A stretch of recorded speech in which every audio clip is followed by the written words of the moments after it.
Uy, babe, andito ka na pala. Sakto-sakto yung mga kaibigan mo, nandyan na. Ayaw nga pala. Halika, papakilala kita. Hindi na, hindi ka pa nahiya. Suit ko, ganito. Ba't naman kita ikakahiya? Pinagmamalaki ko nga na naging boyfriend kita eh.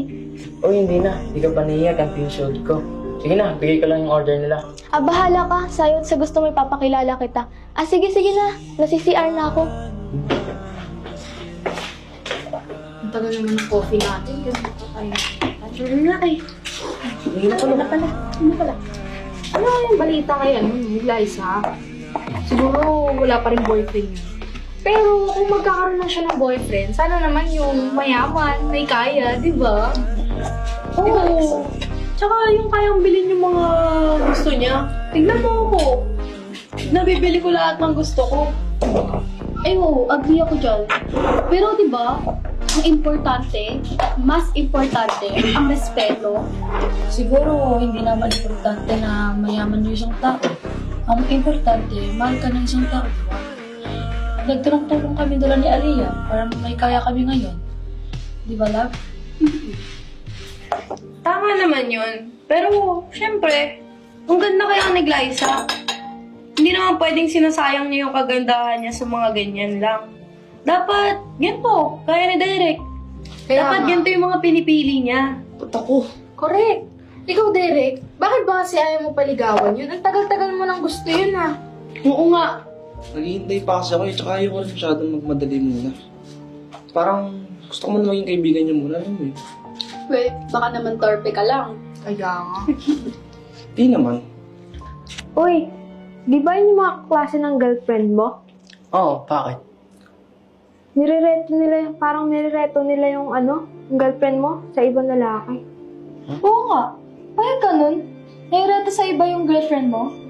Okay lang yan. Totoo naman lahat ng sinasabi nila eh. Kaya niyang buhayin si Glyza. Sige na, trabaho na tayo. Tara na.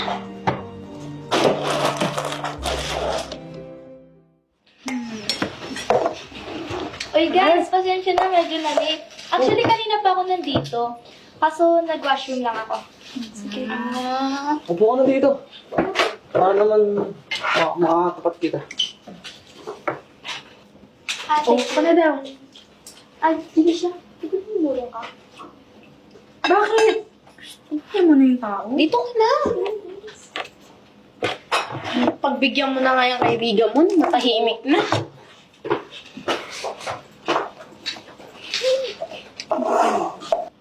Okay, ikaw, Glyce. Hanggang kailan mo kakaririn yung pagiging single mo? Ano? Wala ka bang magiging boyfriend? Papakilala sa amin? Ito, si Derek. Tsaka, dapat kung pipili ka, mayaman, ha? Huwag mong kakalimutan yon kasi para hindi ka na nagtatrabaho, di ba? Oo, tsaka babae ka, no? Hindi ka dapat nagtatrabaho. Correct. Tatanda ka dyan agad. Ayan, Dapat- na kay Derek na lahat. Ito, siya ang boyfriend ko.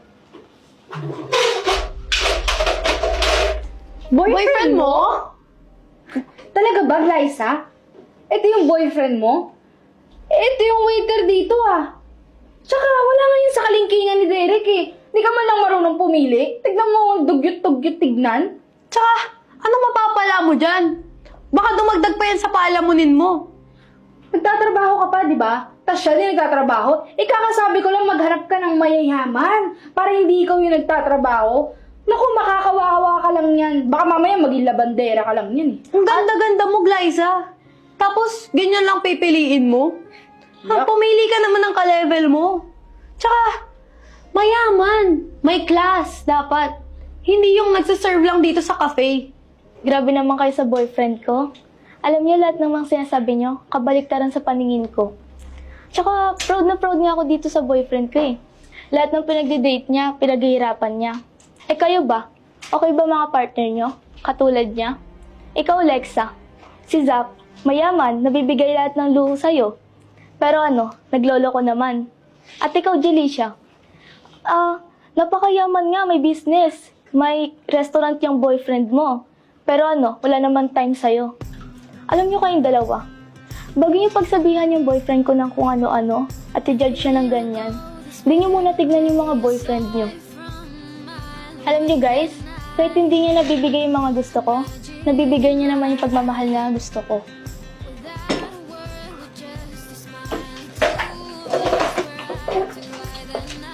Ah, sige na guys. Alis na kami. Kayo-kayo na lang. Tuloy nyo na yung reunion nyo. Enjoy na lang.